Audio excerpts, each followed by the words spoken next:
On est le 24 décembre au matin. Je ne sais pas quoi faire de toutes ces images de Vlogmas que j'ai filmées parce que ça n'a aucun sens. Peut-être que je vous ferai un Vlogmas de l'après. Oh, Scroogito, Scroogito, c'est le premier plan des vlogs. Scroogito.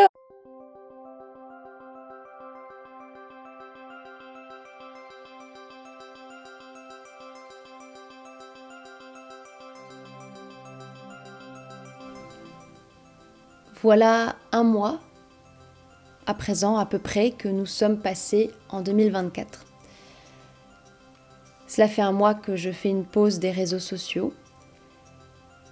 Cela fait un mois que je réfléchis, que je prends du temps pour moi, que j'essaie de savoir ce que va être la suite de mon histoire, ici, sur YouTube, sur Instagram, dans ma vie professionnelle, dans ma vie personnelle.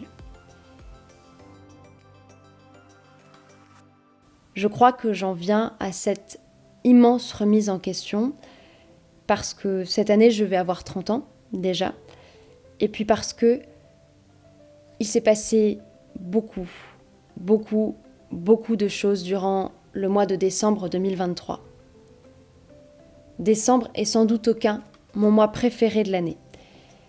C'est le seul mois où il est autorisé d'avoir une âme d'enfant, en tout cas d'avoir gardé une âme d'enfant, alors quand tous les mois, tous les jours de votre vie, vous devez taire ce que vous avez au plus profond de vous, à savoir, chez moi, je crois à un bonheur d'émerveillement intense, une imagination sans bornes et une envie de bonté sans faille.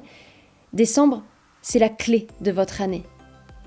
J'aime Noël depuis toujours, je l'ai toujours dit, et cette période m'apporte la dose de rêve et d'espoir dont j'ai besoin pour tenir les 11 mois suivants. Et cette année, je n'ai pas eu un mois de décembre de rêve, bien loin de là. Enfant, je souhaitais plus que tout au monde devenir lutin du Père Noël. Je voulais m'occuper des reines et je crois que je vous l'ai déjà dit. J'avais appris leur nom par cœur et j'attendais patiemment le jour où je pourrais partir de mon village perdu pour rejoindre le Grand Nord et servir celui qui avait l'image d'un dieu lorsque j'étais haute comme 3 pommes, le Père Noël.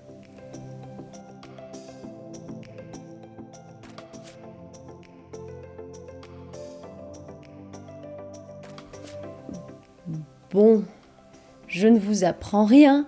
Les rêves ne se réalisent pas toujours et certains sont même impossibles à concrétiser. Donc, faute de mieux, je suis devenue saltimbanque et créatrice de rêves à ma manière. Ces dernières années, j'ai été très impactée par énormément de choses dans mon travail. Que ce soit ma maladie qui a été de plus en plus présente, le rythme, les personnes toxiques que j'ai pu rencontrer, les situations difficiles, le dénigrement sans fin du métier d'artiste. Ça a été très difficile pour moi, ça l'est toujours, d'exercer mon métier dans des conditions correctes et convenables et respectueuses de ma santé et de ma personne. Alors après une énorme remise en question qui a commencé avec mon burn-out en 2022, j'ai décidé durant tout mon été qu'il fallait que je voie les choses autrement cette année.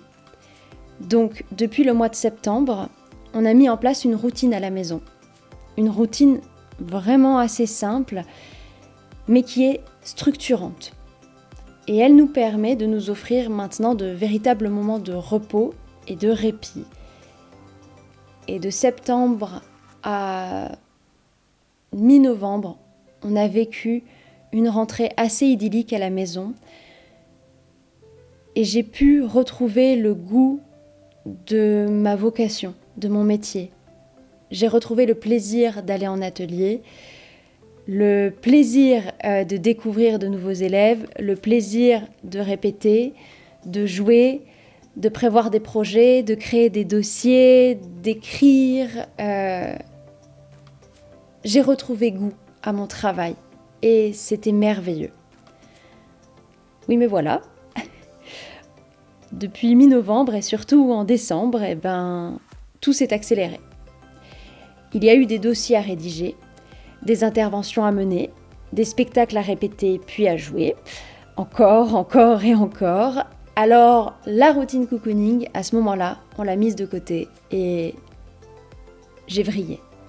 J'ai complètement vrillé. Et mon avant a été désenchanté.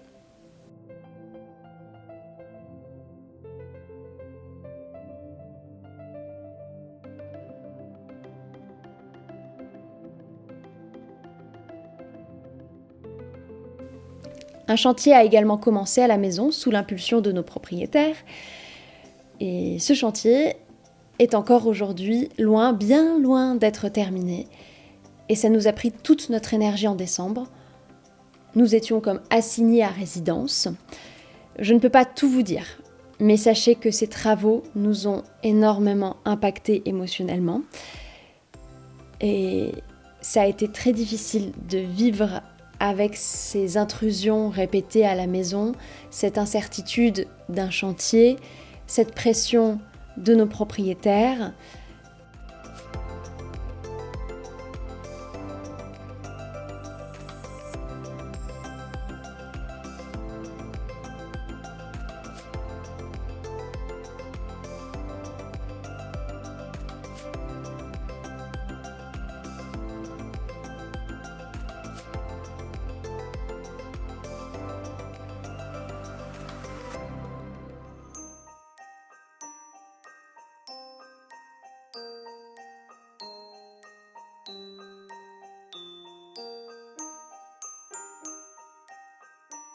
En plus de tout ça, j'ai eu une mésaventure capillaire en décembre, à la fin du mois, parce que avec ma repousse de cheveux, j'en avais marre. Je change toujours de couleur de coupe de cheveux, c'est mon habitude.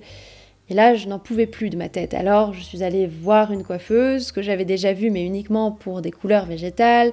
Je lui ai demandé une coupe de cheveux, ça a été terrible. Donc, après avoir dépensé déjà une certaine somme, le lendemain, ne pouvant pas du tout supporter ce carnage, je suis allée faire un aller-retour express chez mon ancienne coiffeuse qui travaille à 1 heure de route de chez moi pour qu'elle répare les dégâts. Alors c'est mieux que rien, mais clairement, elle m'a dit que j'aurais la coupe que je souhaitais d'ici 3-4 mois parce que la coiffeuse précédente avait ruiné mes cheveux. Donc je ne vous apprends rien, mais lorsque son estime de soi est au plus bas, on a de vieux démons qui peuvent refaire surface, comme des fantômes de Noël passé. Et déjà que le mois de décembre avait été extrêmement drainant en énergie, que j'avais eu du mal à prendre du temps véritablement pour moi, quand je me suis retrouvée avec cette tête-là le 20 décembre, je me suis dit mais c'est pas possible, c'est une malédiction. Pourquoi on me prive de la magie de Noël, de la magie des fêtes dont j'ai tant besoin pour vivre le reste de mon année sereinement, d'autant plus que cette année, ce sont mes 30 ans. Comment retrouver la magie de ces Noëls d'enfants dans un tel tourbillon ?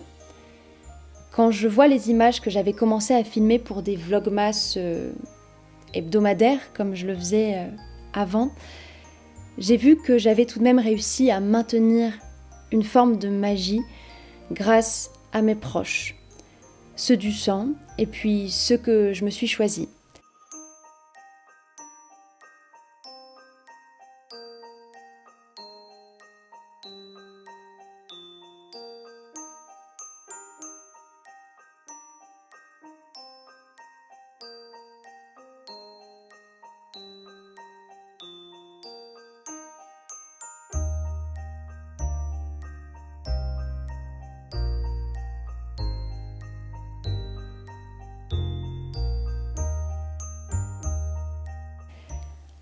On avait dans l'idée de tester une recette végane de fête quasiment tous les jours.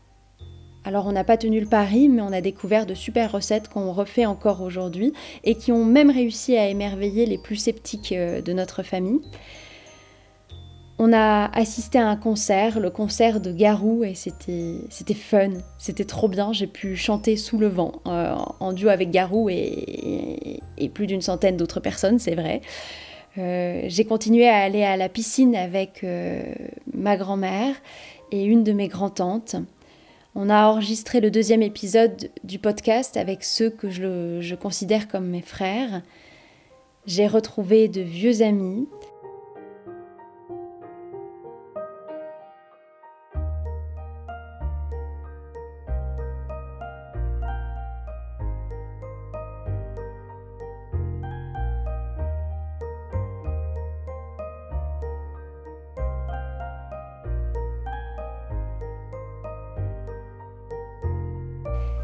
J'ai même gagné un concours libretto sur Instagram et j'ai gagné la box So British et j'en suis très heureuse et très surprise. C'était un beau cadeau de Noël, un beau clin d'œil de l'univers.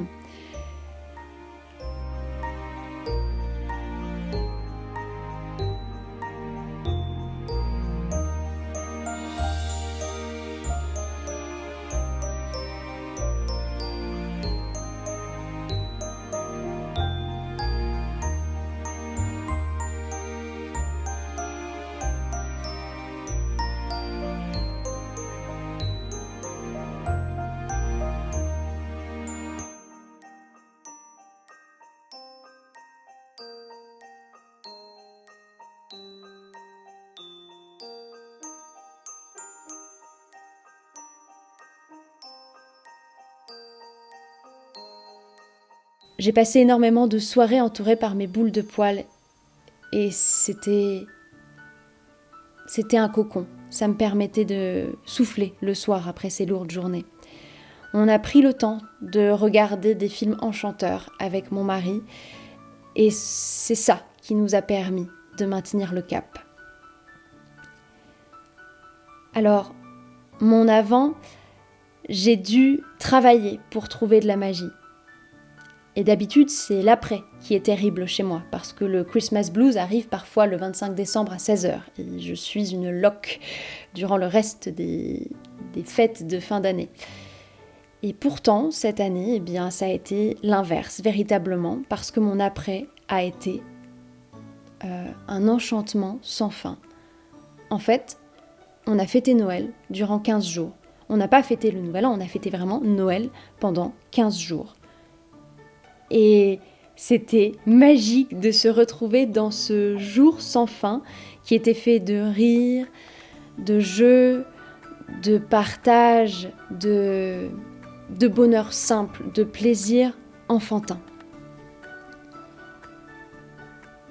Et ça m'a donné envie de croire en l'après, justement.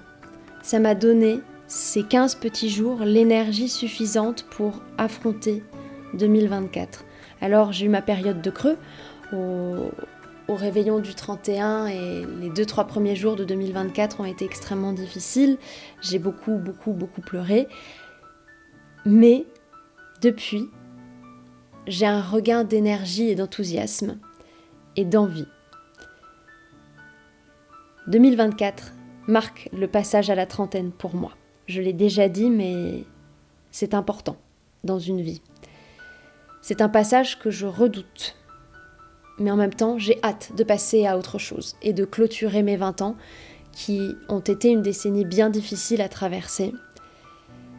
Donc, souhaitez-moi la santé, l'abondance aussi.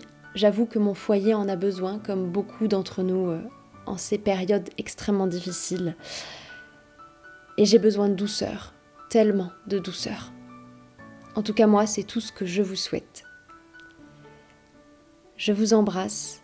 Merci d'avoir regardé cette vidéo, de m'avoir écouté. Je vous souhaite un doux mois de février 2024. 1001 belles choses.